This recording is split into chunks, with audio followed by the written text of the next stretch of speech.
bem-vindos ao canal Refúgio Teológico. Estamos dando continuidade ao comentário da lição bíblica de adultos, primeiro trimestre de 2025, cujo nome é Em Defesa da Fé Cristã, subtítulo Combatendo as Antigas Heresias que se apresentam com nova aparência. Estamos comentando aqui a lição de número 2, cujo tema é Somos Cristãos. Eu aqui diria que somos cristãos reformados, de forma histórica falando.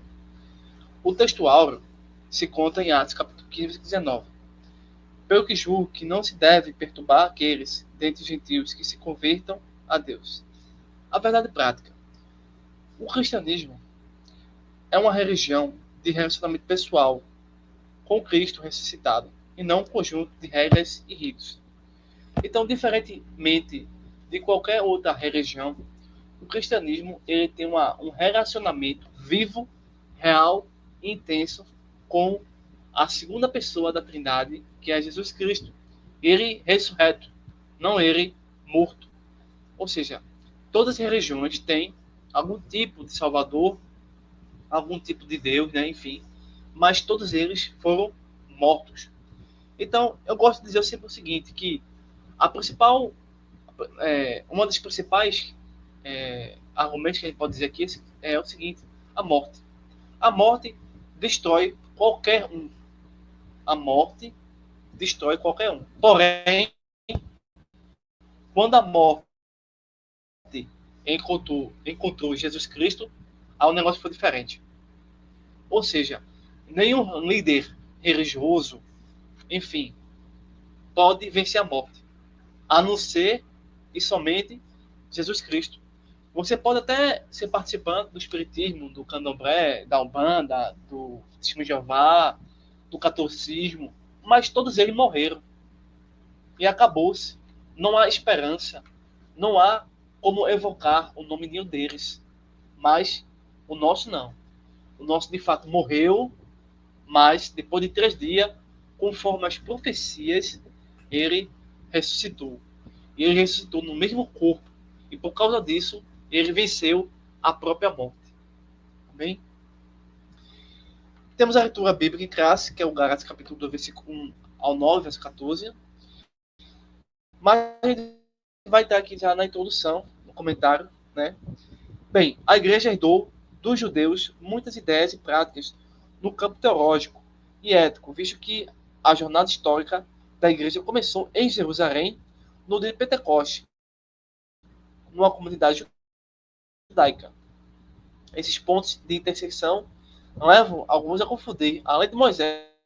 Fato é que nós temos uma teologia judaico-cristã. Isto é, o que é isso? É o seguinte, nós temos uma construção teológica baseada no Antigo Testamento e no Novo Testamento. Só podemos acreditar que Jesus ressuscitou dos mortos e que Jesus é o Cristo por causa do Antigo Testamento. Certo? Porque é o Antigo Testamento que profetiza isso. Há décadas atrás, há anos atrás. Então, a gente aceita, por exemplo, o monoteísmo. Não existe 3 deuses, 4 deuses, 7 deuses. Não existe panteísmo nenhum. Existe um Deus, certo? E 3 pessoas que têm a natureza divina. Ok? Isso é já explícito também no Antigo Testamento. Nós temos a crença das profecias do Messias do Antigo Testamento. Nossas éticas do Antigo Testamento e o Novo Testamento também. Então, é uma formulação, um esquema teológico judaico-cristão. Nessa lição, veremos que Gálatas 2 é um relato de um dos debates que mostra o limite entre judaísmo e cristianismo. E os apóstolos, principalmente Paulo, tiveram muita dificuldade de mostrar isso aos judaizantes. No decorrer daquela época, havia muitos judeus, que se converteram ao Cristo. E ao mesmo tempo alguns gentios. Alguns judeus estavam ensinando ou pelo menos pensavam, que todos deveriam ainda guardar o sábado. Por exemplo, a igreja adventista, até hoje, quer guardar o sábado, entendeu? É judaísmo. Então, isso é para guardar ou não é para guardar? É para descansar, não é para trabalhar? Como resolver esse problema? Que já é uma determinação do Testamento. Como resolver isso? Então, muitos estavam dizendo que era necessário que todos pudessem guardar o sábado. Mas isso era mandamento para nós hoje. Como resolver isso? Ponto 1. Deixa eu baixar aqui para vocês poderem acompanhar aqui. Estamos aqui agora, nesse momento aqui, ó. Prevenindo-se contra a tendência judaizante. Subindo outra vez a Jerusalém. Gálatas, capítulo 2, versículo 1 e o verso 2. 14 anos depois de sua conversão a Cristo, Paulo sobe pela segunda vez a Jerusalém, ou Yerushalom. Essa segunda visita foi por revelação, não sendo uma convocação pelos apóstolos para a prestação de contas. Não podemos confundir essa visita de Paulo com sua ida ao Concílio de Jerusalém, registrado em Atos capítulo 15. Infere-se que a Epístola aos Gálatas foi escrita antes do referido concílio, pois não há menção dele na carta, visto que o concílio tratou do mesmo assunto. Atos capítulo 15, versículo número 5 da primeira viagem missionária. O objetivo dessa reunião. É bom lembrar que essa reunião não foi um concílio nem um sínodo. É possível que essa segunda visita, por meio da revelação, tenha uma ligação com Ágabo, pois a missão de Paulo, pelo que parece, foi levar donativos para os irmãos pobres da Judéia. Aproveitando a ocasião, o apóstolo expôs o evangelho que vinha pregando aos gentios há 14 anos. Ele tem a convicção de que recebeu esse evangelho de Deus e estava consciente de que sua subida a Jerusalém era obediência a uma ordem divina. 3. Tito e a circuncisão. Barnabé era judeu. Repetir. Barnabé era judeu. E o seu nome aparece 3 vezes nesse capítulo. Sua presença na reunião em Jerusalém não seria um problema. Tito, no entanto, sendo grego, foi um risco para Paulo, que Paulo correu. Mas não foi uma provocação introduzir um incircunciso no seio dos judeus. Os judaizantes queriam que Tito fosse circuncidado. Encontramos no Novo Testamento a compreensão e a tolerância de Paulo com os fracos, na fé, a ponto de circuncidar Timóteo, mas ele era judeu, pois sua mãe era judia.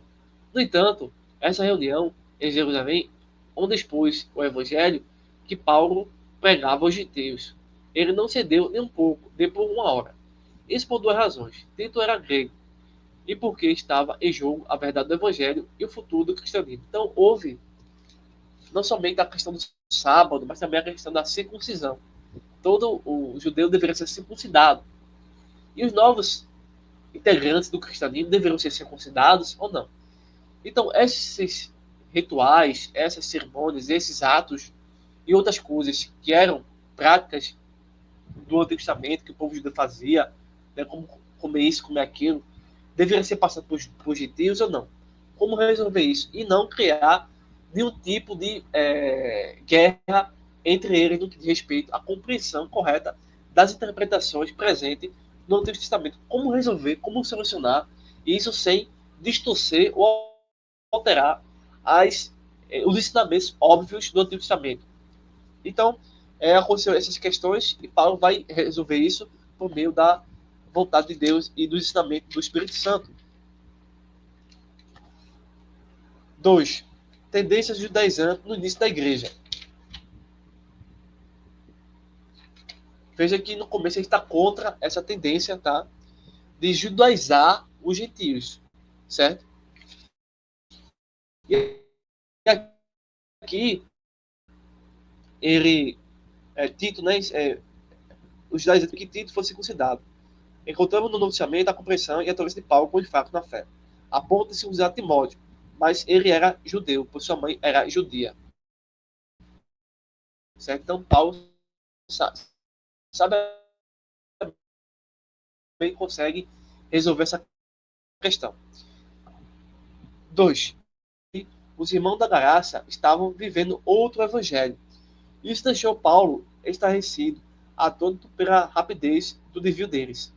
O verbo grego metatitester, deixar, abandonar, dissertar, mudar o pensamento, virar a casaca, que o apóstolo emprega nessa passagem, era usado na antiguidade quando alguém dissertava do exército ou se rebelava contra ele. Isso significa também mudança de partido político, filosofia ou religião.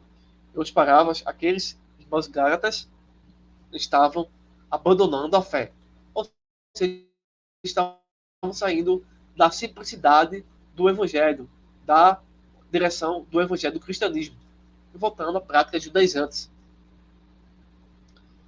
Seria um tipo de apostasia, né? Quem eram os judaizantes? O termo judaizante vem do grego e ou daison, viver como judeu, adotar costumes e ritos judaicos, não é? Não cortar barba, certo? Usar um tipo de roupa. E aparece uma única vez no Novo Testamento. Eles eram os opositores de Paulo, identificados também como falsos irmãos. São reconhecidos no capítulo anterior, como os que se apresentam como enviados por Jerusalém à igreja-mãe. Na verdade, esses homens saíram de Jerusalém por sua própria conta. Tiago negou formalmente as declarações deles, dizendo que não havia enviado. Eram legalistas dentre os judeus, e por isso chamados de judaizantes. Esses judeus convertidos ao Senhor Jesus ensinavam que os gentios deveriam observar a lei de Moisés como condição para a salvação. Ou seja, eles estavam retornando às práticas do tempo de Moisés e não estavam entendendo de que Jesus Cristo tinha resolvido todos os problemas, né? E ele era o cumprimento completo das profecias e que Jesus é superior e maior do que Moisés, maior do que Abraão, por exemplo, também. Infelizmente, a nossa mente não consegue compreender, né? Às vezes por falta de instrução e às vezes por falta de ignorância. Então, o clima de tensão. Não é necessário muito esforço para perceber o quanto Paulo e Barnabé foram pressionados pelos judaizantes diante dos demais apóstolos de Jerusalém.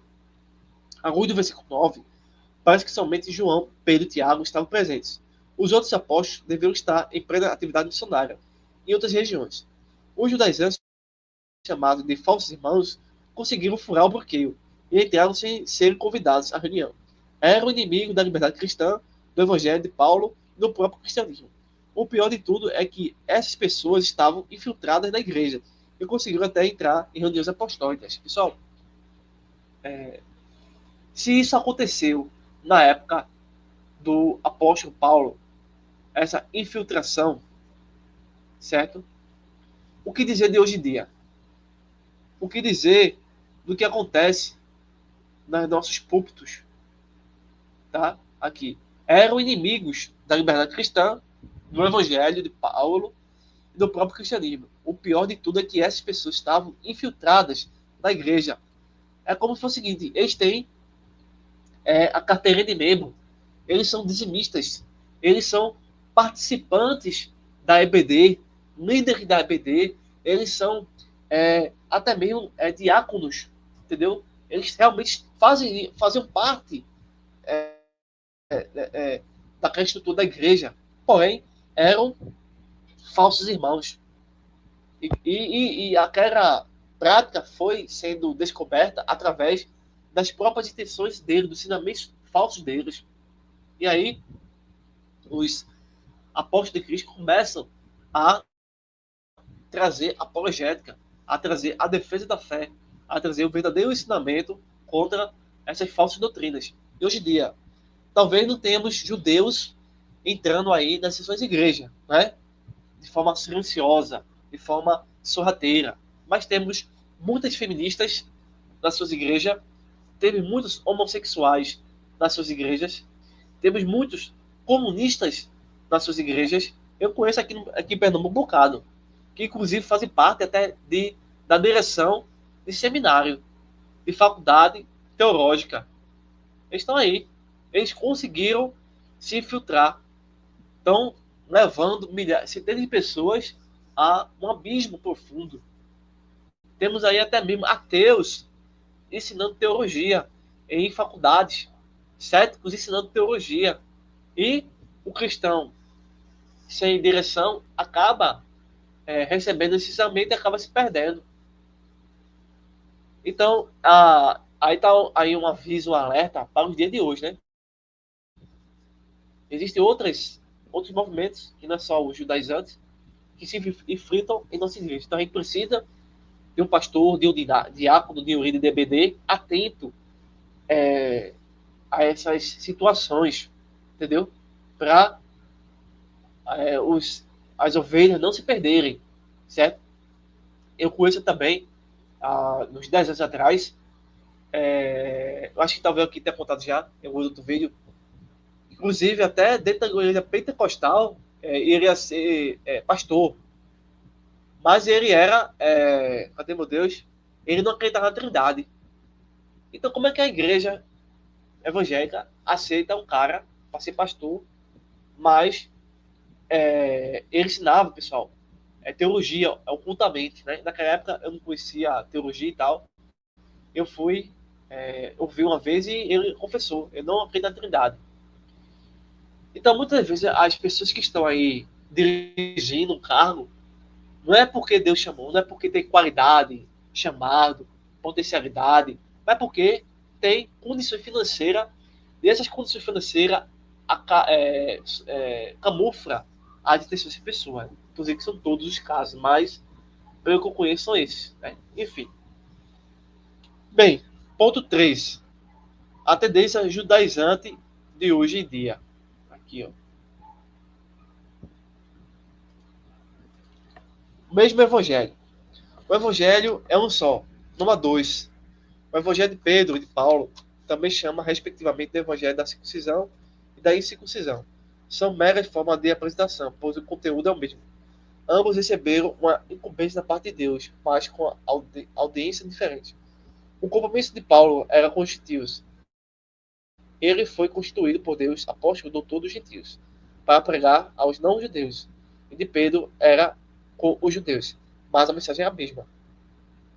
Obviamente, poderia ter uma ênfase mais messiânica, mais ali profética, do que a mensagem de Paulo para os gentios. Porque os gentios não têm profecia, entendeu? Mas os judeus têm profecias. Eles conhecem. Então há uma espécie, um pouco de diferença na forma de comunicar, mas o conteúdo é o mesmo. Período da doutrina judaizante. O apóstolo viam em tudo isso dois problemas sérios: a ameaça à liberdade cristã e o perigo do cristianismo, de se tornar uma mera seita judaica. Os cristãos judaizantes alteravam o cerne do evangelho, pois colocavam a lei de Moisés como complemento da obra de Jesus Cristo, efetuando no Calvário. O mesmo é hoje em dia os chamados judeus messiânicos. No canal eu tenho um vídeo contra os judeus do movimento judeu messiânico. Tá? Eles acreditam em Jesus, porém querem viver como judeus. É o judaísmo, tá? Então, muito cuidado. Inclusive, eu tenho até um tio meu, por consideração, que era evangélico protestante, e por falta de doutrina, por falta de teologia, por falta de conhecimento, está agora nessa seita chamada messiânica, judaísmo messiânico. Então, muito cuidado. Eles começavam a ensinar hebraico, começavam a ensinar história, mas para doutrinar essas pessoas. Tá entendendo? Então eles conseguem, tá? Não é brincadeira não, pessoal. É de fato outro evangelho. Por isso o apóstolo Paulo os amaldiçoou. Na verdade, quem tem o Espírito Santo vive pelo Espírito. Então, contra a tendência judaizante, é preciso aprender a viver na dependência do Espírito, não da lei. Lutando contra os vícios da carne, buscando as virtudes do fruto do Espírito. Então, qualquer movimento, qualquer igreja, religião, qualquer pensamento que distorça a escritura, distorça o ensinamento do Antigo Testamento, ele deve ser amaldiçoado. Certo? As práticas judaizantes atuais. Elas são basicamente a guarda do sábado, eu até citei agora há pouco, a observância religiosa do cachorro, tema hebraico para as leis dietéticas do judaísmo, a liturgia da sinagoga e o uso do shofar, trompa, geralmente feito de chifre de carneiro, e o uso do talit, manto ou chale, usado para oração, e o uso do kippah, o solidel que os judeus religiosos usam sobre sua cabeça. Então, aqui seria uma descrição. Atualmente, os judeus, judaísmo messiânico, tá? Então, se você ouvir alguém do judaísmo messiânico aí nessa comunidade, muito cuidado, porque eles têm como distorcer o evangelho, tá? E é preocupante isso. Inclusive, até eu entrei em contato com alguns pastores que têm rádio para eu poder trazer uma mensagem. Porém, a mim foi negado. Mas eu fui ver os vídeos que fazem no YouTube e eles colocaram um judeu messiânico para trazer uma mensagem num debate. E esse judeu messiânico, para aqueles que não têm um amadurecimento teológico, foram convencidos de que o pensamento judeu messiânico é verdadeiro. Mas para aqueles que têm um amadurecimento bíblico correto, foi refutado. Então você vê como algumas matrizes evangélicas estão lidando com a situação. Em vez de nos fortalecer, eles fortalecem o inimigo, trazendo para uma rádio, para um debate, trazendo para um convívio. Isso tudo é infiltração. Tem uma outra rede evangélica que traz adventistas como se fossem irmãos. É uma outra infiltração. E vários outros casos que eu vejo e acompanho aqui na internet, certo? Na diversão, enfim. Então, muito cuidado mesmo. Os judeus. Os judeus messiânicos, principalmente em Israel, seguem tradições judaicas. Isso acontece simplesmente para preservar a identidade cultural deles e tem amparo neotestamentário. E é alguém chamado estando circuncidado, fique circuncidado. Ou seja, na conversão a Cristo, do judeu, ele não precisa mudar a sua tradição e cultura. Os judeus, os não-judeus, da mesma forma, é alguém chamado estando circuncidado, não se circuncide. Ou seja, ele não precisa se judaizar. É erro o não-judeu adotar práticas judaicas na liturgia e no dia a dia para imitar o judaísmo. Paulo conclui: cada um fica na vocação em que foi chamado. É claro que o evangelho ele transforma a cultura. É claro que o evangelho ele transforma a sociedade para o bem, para o reino de Deus, tá? Mas ao mesmo tempo ele não distorce a cultura que não distorce o evangelho, certo? Então, os judeus messiânicos aqui no Brasil, eles se apresentam, né, como alguém que quer ensinar, enfim, alguma coisa interessante. Só que uma vez eu até debati com os judeus messiânicos aqui no Brasil, tá? Inclusive, eles insistem em dizer que o Novo Testamento foi escrito em hebraico. E é aí que você quebra o judeu messiânico, que o Novo Testamento nunca foi escrito em hebraico, nunca foi escrito em aramaico. O Novo Testamento foi escrito em grego koiné. Aí você quebra. Por quê? Porque a linguagem, a teologia do Novo Testamento, a linguagem que é usada, os termos usados, contradiz o pensamento do judeu messiânico.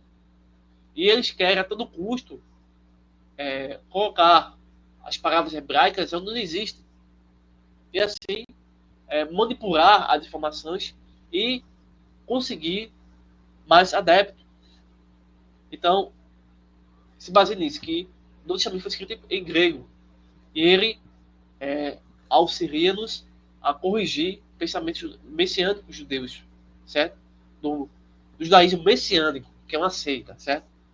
O resultado da reunião foi desfavorável aos judaizantes. Só o fato de os apóstolos sendo judeus concordarem com a explicação sobre a especificidade de cada grupo dada por Paulo já apontava o engano desses legalistas sobre a obra salvífica de Cristo. Esse resultado serviu tanto aos gálatas como o todo o cristianismo. Nesses mais de 20 séculos de história, assim, a diferença entre os judeus messiânicos e os cristãos judaizantes atuais é que os judeus estão preservando uma cultura hereditária de seu povo, e os judaizantes colocando um remédio novo em pano velho. Então, eu estava dizendo aqui o seguinte a vocês. cuidado com os judeus messiânicos, certo? E também com movimentos políticos e religiosos que entram na igreja. Mas, dentro do tema aqui, o judaísmo messiânico, ele não acredita que Jesus é o Filho de Deus e que é Deus. Já é uma outra informação que você pode usar para refutar, para criar uma apologética contra o judaísmo messiânico. Ou seja, por exemplo, como é que você pode ser judeu messiânico se o Novo Testamento não foi escrito em hebraico e o Novo Testamento não permite as práticas judaizantes para os gentios? Você quebra, certo? Não sai dessa base. Essa base histórica, essa base linguística. Se você sai dessa base histórica, dessa base linguística, para um ambiente que ele está desenvolvendo falsamente, você vai se perder. Outra base, que você pode refutar o judeu messiânico é: vocês não acreditam em Jesus. Então, não há nada verdadeiro dentro do movimento messiânico, pois Jesus Cristo é Deus, por isso que ele é a verdade absoluta. Ele não é a meia verdade, ele não é uma relatividade. Pronto. Você já refuta os judeus messiânicos. Eu vou procurar aqui no canal um vídeo sobre judaísmo messiânico e eu vou colocar na descrição do vídeo. Abaixo do vídeo tem algumas informações. Aí você vai procurar o link desse vídeo sobre judeus messiânicos. Se eu não colocar aqui em cima no card, eu vou colocar embaixo aqui no vídeo, tá bom?